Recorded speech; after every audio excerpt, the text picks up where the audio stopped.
அனைவருக்கும் வணக்கம். இந்த பதிவில் நாம் கேட்க இருக்கும் சிறுகதை அம்மா வீடு. வாங்க கதைக்கு போகலாம். மணி 11. அந்த வேளையில் கோயம்புத்தூர் சிறைச்சாலை அமைதியாய் இருந்தது. வேணு சிறை வளாகத்தில் விளையாடி கொண்டிருக்கும் குழந்தைகளையே பார்த்து கொண்டிருந்தான். தன்னை போலவே குழந்தைகளும் சிறையில் இருக்க வேண்டியதாயிற்றே என்று நினைத்து வருந்தினான். குழந்தைகளின் தலையெழுத்து என்று மனம் நொந்தான். என்ன பார்த்து கொண்டிருக்கிறாய் என்று அவன் சக ஜெயில் கைதியான சரவணனின் குரல் கேட்டு நன உலகத்துக்கு வந்தான். ஒன்றுமில்லை, அந்த குழந்தைகளின் விதியை நினைத்தேன். என் குழந்தைகள்தான் அவை, இரட்டை குழந்தைகள். ஒட்டுமொத்த குடும்பமே சிறையில் அடைக்கப்பட்டால் குழந்தைகள் 5 வயது வரை பெற்றோருடன் சிறையில் இருக்கலாம். இன்று அவர்களுக்கு 5 வயது முடியப் போகிறது. அவர்கள் எங்கே போவார்கள்? யாரோ ஒரு பெண்மணி, பெயர் வந்தனா, புண்ணியவதி. அவர் சிறையிலுள்ள கைதிகளின் குழந்தைகளுக்காக ஒரு காப்பகம் நடத்தி கொண்டிருக்கிறாராம். அவர் நடத்தும் காப்பகத்தின் பெயர் அம்மா வீடு. ஆதரவற்ற குழந்தைகளுக்காக அவர் அம்மாவாக இருக்கிறார். அவர் குழந்தைகளை அழைத்து கொண்டு போவதாக சொல்லிவிட்டு போயிருக்கிறார். நாங்க தான் கொலை செய்துவிட்டு அடைப்பட்டு கிடக்கிறோம். குழந்தைகளாவது நல்லபடியாக வளரட்டும் என்றான். நானும் தான் கொலைகாரன் என்றான் வேணு. அவன் மனத்திரையில் நினைவலைகள் பின்னோக்கி சென்றது. கல்யாணமாகி 20 வருடங்கள் கழித்து பிறந்த குழந்தை என்பதால் அவன் பெற்றோர் அவனுக்கு அதிக செல்லம் கொடுத்து வளர்த்தனர். பணக்கார குடும்பம், அரண்மனை போன்ற வீடு, நிலம் தோட்டம் எல்லாம் ஏராளம் என்பதால் அவன் கேட்டதெல்லாம் கிடைத்தது.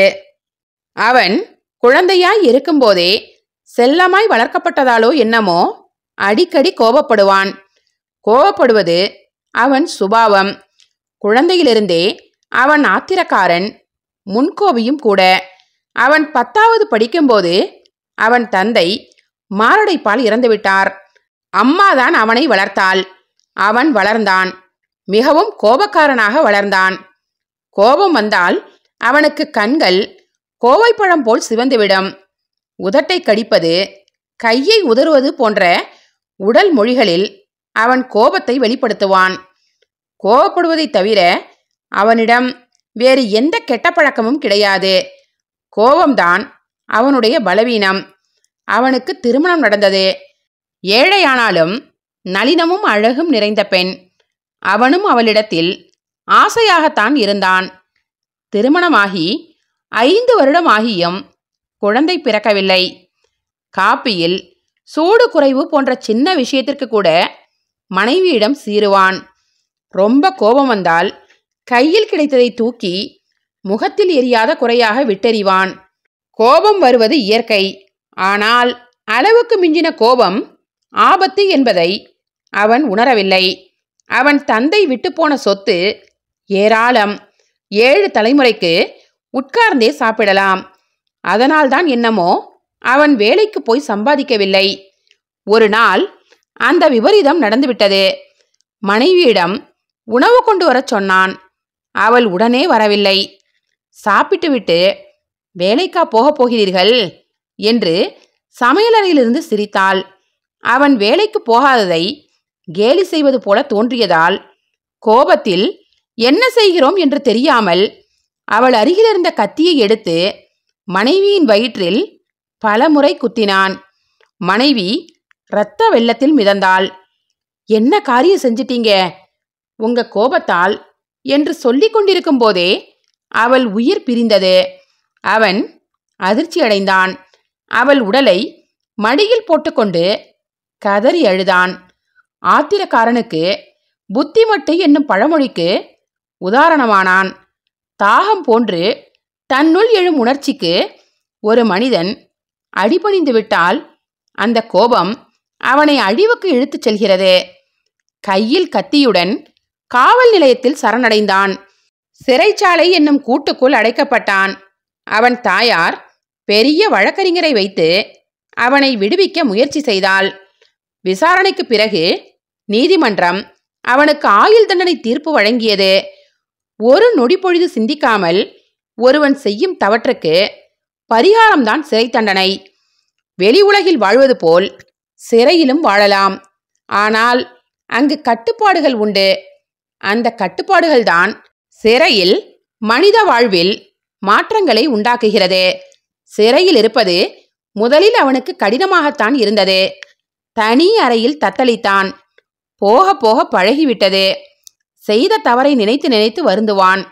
6 மாதத்திற்குள் அவன் தாயார் மறைந்து விட்டார். அவன் தனிமைப்பட்டு போனான். துன்பம் சேர்ந்தாற்போல் வரும் என்பது அவன் விஷயத்தில் உண்மை. சிறையிலும் நேரத்தை உபயோகமாக செலவழிக்கலாம். அங்குள்ள நூலகத்தில் புத்தகங்களை எடுத்து படிப்பான். தொலைதூர கல்வியில் தமிழ் இலக்கியத்தில் MA பட்டப்படிப்பும் படித்து தேர்ச்சி பெற்றான். கவிதையும் எழுதுவான். மனத்தை கட்டுப்படுத்த தியானம், மூச்சு பயிற்சி தினந்தோறும் செய்வான். அவன் மனம் மெல்ல மெல்ல தூய்மையடைந்தது. புத்தகங்களை படித்ததால் அவன் அறிவும் பண்பும் வளர்ந்தது. பிறைச்சந்திரன் வளர்ந்து நிறைவாகி குளிர்ச்சி தரும் முழுநிலா ஆவது போல் கொஞ்சம் கொஞ்சமாக கோபத்தை விட்டுவிட்டு சாந்தமூர்த்தி ஆகிவிட்டான். கடன்பட்டவன் ஒரு நாள் சொல்லாமல் கொள்ளாமல் ஊரை விட்டு மாயமாகி விடுவதைப் போல் அவனுள் இருந்த கோபம் என்னும் கெட்ட மிருகம் திடீரென்று ஒரு நாள் அவனை விட்டு ஓடி போய்விட்டது. சிறையிலிருந்து விடுதலையானவுடன் வாழ்க்கையில் மற்றவருக்கு பயனுள்ளதாக ஒத்தாசையாக வாழ வேண்டும் என்று அவன் மனம் அடிக்கடி நினைத்தது. தான் படித்ததோடு இல்லாமல் அங்கிருந்த சிறையில் இருக்கும் கைதிகளுக்கு பாடம் சொல்லிக் கொடுக்கிறான். 400 உன்னை சிறைக்காவலர் அழைக்கிறார் என்று சொன்னவுடன் அவன் உடனே சிறைக்காவலர் அறைக்குள் சென்றான். வேணோ, உனக்கு ஒரு மகிழ்ச்சியான செய்தி. உன் நன்னடத்தை காரணமாக உன் தண்டனை காலம் 15 வருடங்களிலிருந்து 10 வருடங்களாக குறைத்து விடுதலை செய்ய அரசாங்க உத்தரவு வந்திருக்கிறது. இன்றோடு நீ சிறைக்கு வந்து 10 வருடங்கள் முடிகிறது.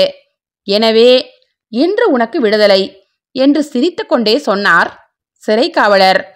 நான் இவ்வளவு சீக்கிரம் விடுதலை ஆவேன் என்று கொஞ்சம் கூட எதிர்பார்க்கவில்லை என்று முணுமுணுத்து கொண்டே வேணு தன் அறைக்கு திரும்பினான்.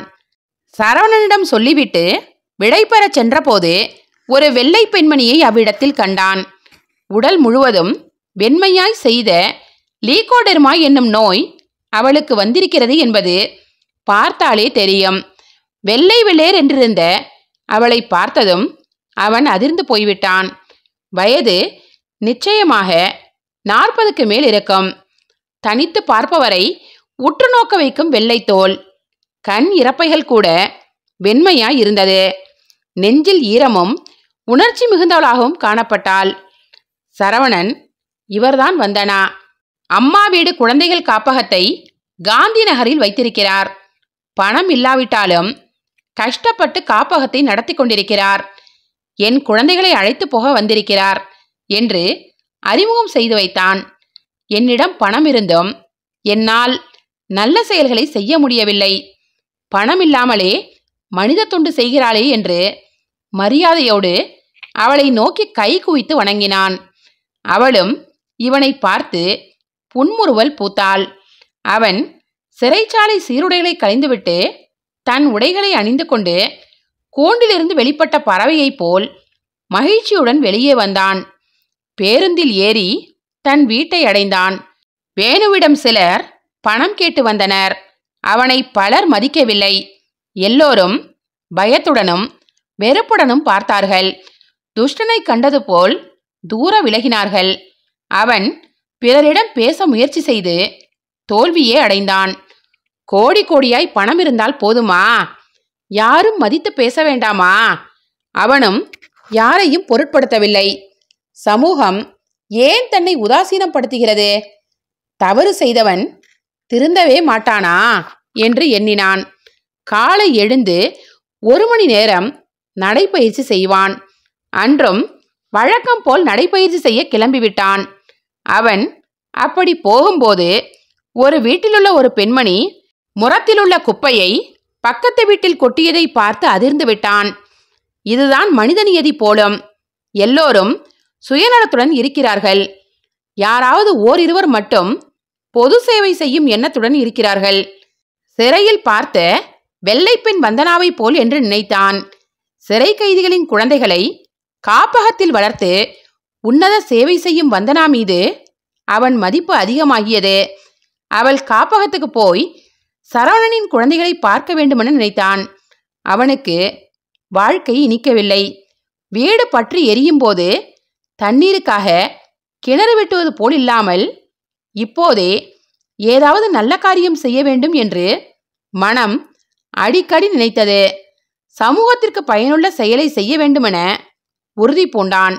காந்திபுரம் 3வது மெயின் ரோடு 33 எண் அங்கிருந்த அம்மா வீடு குழந்தைகள் காப்பகம் அன்று பரபரப்பாக காணப்பட்டது. வந்தனா நடத்தும் அக்காப்பகத்தில் 50 சிறுவர்கள் இருந்தனர். காலை சிற்றுண்டிக்கு வரிசையில் நின்று கொண்டிருந்தார்கள். அந்த காப்பகத்தில் ஒரு டாக்டரும் உண்டு. பசங்களா, கூச்சல் போடாம சாப்பிடுங்க என்று சொல்லிவிட்டு வந்தனா வெளியே கிளம்ப தயாரானாள். காப்பகத்துக்கு பணம் 10,000 தேவையாய் இருந்தது. அதற்காக ஒரு புரவலரை 10வது முறையாக பார்க்க போகிறாள். வேணு காலை வழக்கம் போல் நடந்து போகும்போது நெஞ்சுவலி வந்ததால் தள்ளாடி ஒரு வீட்டின் முன் விழப்போனவன் அந்த வீட்டின் பெரிய இரும்பு கதவை பிடித்து கொண்டு நின்றான். அப்போது கதவை திறந்து வெளியே வந்த வந்தனா அவனை பார்த்து, என்ன ஆச்சையா உங்களுக்கு? பதறினாள். அவன் மார்பில் கையை வைத்துக்கொண்டு நெஞ்சு வலிக்கிறது என்று முனகினான். இவரை உள்ள கூட்டிட்டு வாங்க என்று அங்கு நின்றிருந்த செக்யூரிட்டியிடம் சொல்லிவிட்டு டாக்டர் என்று கத்திக்கொண்டே ஓடினாள் வந்தனா. அவனுக்கு அவளை பார்த்தவுடன் சிறைச்சாலையில் முன்னொரு நாள் அவளை பார்த்தது ஞாபகம் வந்துவிட்டது. காவலாளி அவன் கையை பிடித்துக்கொண்டு உள்ளே அழைத்து சென்றான். டாக்டர் சந்திரன் அவனை பரிசோதனை செய்துவிட்டு உடனடியாக மருந்து கொடுத்தார். நிலைமை சீரியஸ் என்று சொல்லி உடனே பெரிய ஆஸ்பத்திரியில் சேர்க்க ஆம்புலன்ஸுக்கு ஏற்பாடு செய்தார். அங்கிருந்த சிறுவர்களை பார்த்த அவன், எப்படி வந்தனா பணமில்லாமல் இவ்வளவு குழந்தைகளை காப்பாற்றுகிறாள் என்று எண்ணி ஆச்சரியப்பட்டான். சரவணனின் குழந்தைகள் அவன் அருகில் வந்தனர். அவர்களிடம் பேசிக்கொண்டிருக்கும் போது, நான் பணத்துக்கு ஏற்பாடு செய்ய வேண்டும், நான் கிளம்புகிறேன் என்று சொல்லிவிட்டு வந்தனா வெளியே போய்விட்டாள். டாக்டர் அனுப்பிய ஆளுடன் வேணு அங்கிருந்து கிளம்பி ஆஸ்பத்திரிக்கு போகும்போது மொபைல் போனை காப்பகத்திலே விட்டுவிட்டதை யாரும் கவனிக்கவில்லை. ஆஸ்பத்திரியில் அவனுக்கு ஆஞ்சியோகிராம் பரிசோதனை செய்த பிறகு அவனுக்கு நாவறட்சி ஏற்பட்டது. கட்டிலில் இருந்தபடியே சைகை காட்டி குடிக்க தண்ணீர் என்றவன் கேட்டதும் அங்கிருந்த நர்ஸ் தண்ணீர் கொண்டு வந்து கொடுத்தாள். அவளிடம், என் அலைபேசியை அம்மா வீடு காப்பகத்திலே விட்டுவிட்டு வந்துவிட்டேன், தயவு செய்து யாரையாவது அனுப்பி அதை எடுத்து வர சொல்லுங்கள் கெஞ்சினான். டாக்டர் இப்போ வந்து விடுவார், அவர் வந்ததும் நான் ஏற்பாடு செய்கிறேன், கவலைப்படாதீர்கள் என்றாள் நர்ஸ்.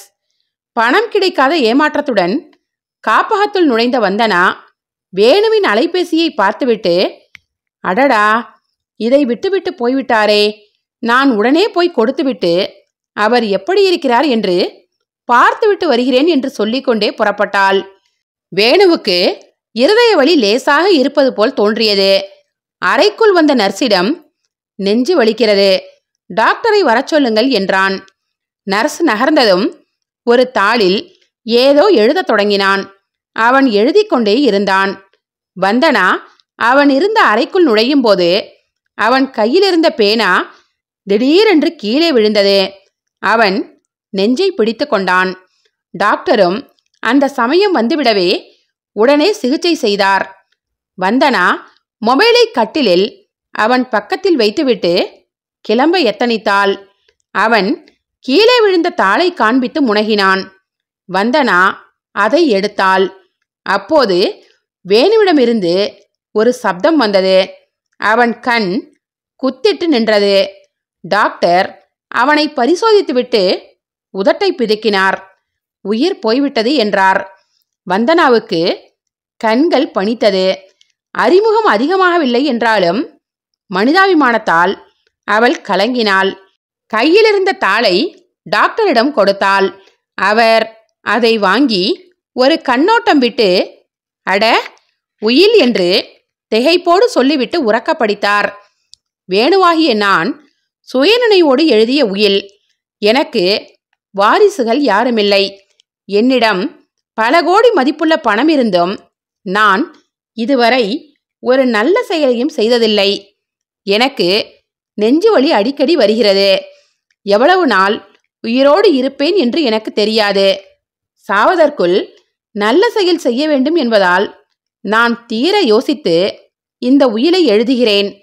என்னுடைய எல்லா சொத்துகளையும் வந்தனா நடத்தும் அம்மா வீடு காப்பகத்துக்கு கொடுத்து விடுகிறேன். அங்குள்ள ஆதரவற்ற குழந்தைகளுக்கு என் பணம் பயன்படட்டும். இப்படிக்கு வேணும். வந்தனாவின் கண்களிலிருந்து கண்ணீர் பெருகியது. கதை முடிந்தது. நன்றி, வணக்கம்.